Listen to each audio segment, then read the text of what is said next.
तो hello everyone, this is उज्जवल और इस वीडियो के अंदर हम बात करेंगे most important topics and concept for MST CET 2024।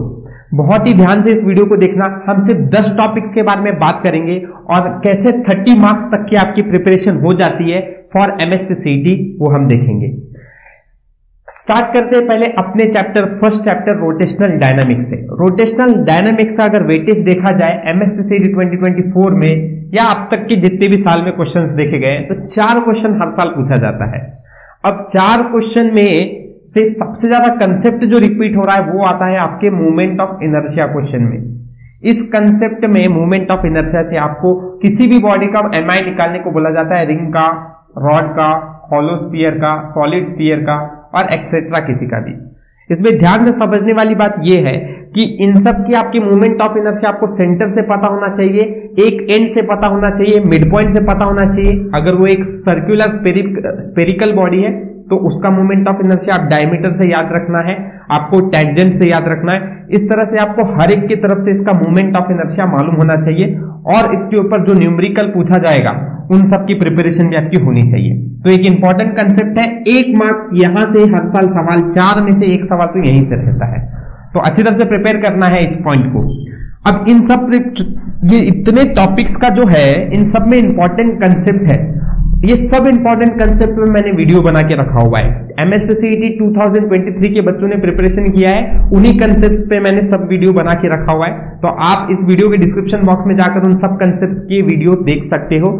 चलो एंड हम बात करते हैं अगले चैप्टर की, movement that is mechanical properties of fluid. इस चैप्टर का वेटेज देखा जाए तो बोर्ड में एमएसटी सीईटी 2024 में 3 मार्क्स का रहता है। इसमें आपका सबसे रिपीटिंग कंसेप्ट जो है वो वर्क डन पे आता है, work done on soap bubble या work done on liquid drop. इसके कंसेप्ट बहुत सारे देखने को मिलते हैं मैकेनिकल प्रॉपर्टीज ऑफ फ्लूइड से। तो इस कंसेप्ट को बहुत अच्छी तरह से स्ट्रॉन्ग बना के रखना है, ठीक है। अगला केटीजी एंड रेडिएशन। इस चैप्टर की अगर बात की जाए तो इसका भी 3 मार्क्स का वेटेज है और इसमें आपको सवाल पूछा जाता है गैसेस के ऊपर।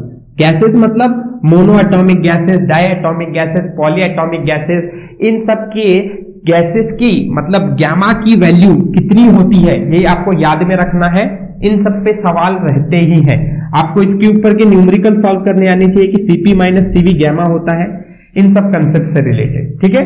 तो ये सब क्वेश्चंस को आप सॉल्व करने की कोशिश करो। इन सब के ऊपर एक डिटेल वीडियो भी बनाऊंगा। आप कमेंट सेक्शन में मुझे सजेशन दीजिए, मैं इन सब के ऊपर किस तरह से क्वेश्चन पूछे गए हैं ये सब के ऊपर लाते हुए हर एक कंसेप्ट को सॉल्व करके बताऊंगा आप लोगों को, ठीक है। तो कमेंट सेक्शन में कमेंट करना है इसके लिए। नेक्स्ट ऑसिलेशन चैप्टर से बात करेंगे तो 2 से 3 क्वेश्चन रहता है इस चैप्टर से। सीईटी में क्वेश्चन पूछा जाता है सबसे ज्यादा वो है डिस्प्लेसमेंट, वेलोसिटी एंड एक्सेलरेशन के जो इक्वेशन है ना इस चैप्टर के, उस पे से। तो उस चैप्टर में ये कंसेप्ट को पढ़कर जाना, ठीक है। अगला superposition of wave. Superposition of wave से 3 क्वेश्चंस रहते हैं सीईटी के अंदर, जिसमें कौन से सवाल पूछे जा रहे हैं। सुपरपोजिशन ऑफ वेव में आपको क्लोज्ड पाइप और ओपन पाइप का सवाल पूछा जाता है। देन स्ट्रिंग का कंसेप्ट भी इसमें बहुत ज्यादा पूछा जाता है। तो ये दोनों कंसेप्ट को आप सही से पढ़कर जाओ, एक क्वेश्चन यहां से देखने चांस है कि आ सकता है। नेक्स्ट इसके बाद आता है अपना नेक्स्ट चैप्टर इलेक्ट्रोस्टैटिक्स। इलेक्ट्रोस्टैटिक्स का भी वेटेज बोर्ड सीईटी के अंदर 3 मार्क्स का है। इसमें कैपेसिटर पे पैरेलल, कैपेसिटर के ऊपर कंसेप्ट है। अब कैपेसिटर में भी पैरेलल प्लेट कैपेसिटर, ठीक है, ये एक सवाल पूछा जाता है। सीरीज एंड पैरेलल कॉम्बिनेशन के सवाल कैपेसिटर के पूछे जाते हैं and energy stored in capacitor. इन सब पे किसी एक कंसेप्ट पे सवाल रहता है। इस साल सीईटी में देखा गया कि कम से कम मतलब कैपेसिटर से रिलेटेड 2 क्वेश्चंस देखा जा रहा है। तो ये एक बहुत ही हाई वेटेज टॉपिक है, प्लस इसका कंसेप्ट कैपेसिटर का जो है ये बहुत इंपॉर्टेंट है, इसलिए सही से प्रिपेयर करना। नेक्स्ट चैप्टर आता है अपना ईएमआई, इलेक्ट्रोमैग्नेटिक इंडक्शन।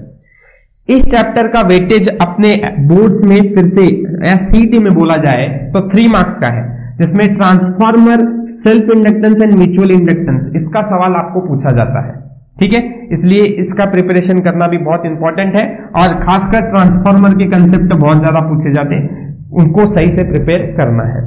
अगला आता है सेमीकंडक्टर। सेमीकंडक्टर का वेटेज फिर से इसका भी 3 मार्क्स का है। गेट से रिलेटेड सवाल इसके अंदर बहुत ज्यादा पूछे जाते हैं, तो इनको प्रिपेयर अच्छी तरह से करना ही है। इसके बाद आता है ग्रेविटेशन। ग्रेविटेशन क्लास 11th का चैप्टर है। सवाल 2 आते हैं इधर से और मोस्टली बेसिकली कंसेप्ट जो रिपीट हो रहा है वो हो रहा है GH, GD या G। मतलब क्या, आपको पता है ग्रेविटी हाइट h पे कितनी रहती है, उसका फॉर्मूला याद रखना है। GH is equal to G bracket 1 minus 2h upon r। Gravity depth पे G bracket 1 minus D upon r। Gravity at height h के लिए by gravity at depth D के लिए, इन दोनों के लिए रेशियो पूछा जाता है, तो उसको भी प्रिपेयर करो। ठीक है, ग्रेविटेशन के कंसेप्ट बहुत ज्यादा इंपॉर्टेंट है, खासकर इन ये वाला। नेक्स्ट आता है अपना अगला chapter, dual nature of radiation and matter. इधर से 2 से 3 सवाल देखा जाता है हर साल। इस साल 2 सवाल देखा गया है, किसी किसी में 3-3 सवाल भी पूछे गए हैं। सवाल रिपीट हो रहा है फोटो इलेक्ट्रिक इक्वेजन इफेक्ट के क्वेश्चन पे और डी ब्रोई वेवलेंथ के ऊपर। तो ये दोनों कंसेप्ट को ड्यूअल नेचर ऑफ रेडिएशन से प्रिपेयर करके जाना है आप। ठीक है, इन सबको अगर देखा जाए तो टोटल ये सारे चैप्टर्स हैं तो 10 ही, पर 30 मार्क्स तक का प्रिपरेशन आपका हो जाता है। साल भर का टाइम है तो अच्छी तरह से इन सबको टाइम लगा के प्रिपेयर करो। हर एक वीडियोस पे मैंने हर एक के ऊपर डिटेल वीडियो बना के रखा हुआ है। हर एक चैप्टर को MST-CT के पॉइंट ऑफ व्यू से मैंने बना के रखा हुआ है। उन सब वीडियोस को देख सकते हो, उसके PYQ सॉल्व कर सकते हो। सारी लिंक मैंने डिस्क्रिप्शन बॉक्स में देके रखी हुई है, check the videos. Thank you for watching my video. ऐसे ही कंटिन्यू वीडियो में आता रहूंगा। अगर आपको अच्छे लग रहे हैं then like share and subscribe my channel. Thank you for watching, will meet in the next video.